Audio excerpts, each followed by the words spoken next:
Kontributi i shoqërisë civile është i domosdoshëm në procesin e integrimit të Shqipërisë në Bashkimin Evropian.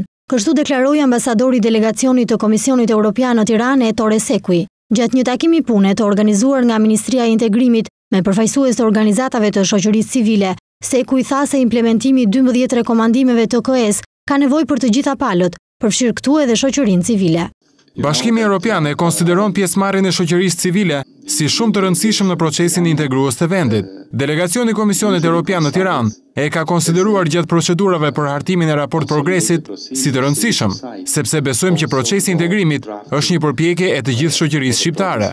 Ndërsa Ministrja e Integrimit Majlinda Bregu tha se në fund të muajit prill, qeveria shqiptare do të dorëzojë në Bruksel plan veprimin e zbatimit të 12 rekomandimeve të BE-s adresuar qeverisë shqiptare. Ne do të dorëzojmë në fund të prillit një plan veprimi të konsoliduar me kontributin e të gjithë aktorëve dhe njëkohësisht që do të ketë dukshëm, qartë, zbatueshmërinë e masave të cilat janë pjesë e këtij plani veprimi dhe njëkohësisht dhe seriozitetin me cilën jemi angazhuar gjithë. Takimi me përfaqësues të shoqërisë civile ishte i fundit sa i përket diskutimit të 12 kritereve të vendosura nga Bashkimi Evropian për procesin e integrimit të Shqipërisë në BE. Bregu nuk nguroi që të ftojë edhe një herë opozitën që t'jap kontributin e saj në këtë proces.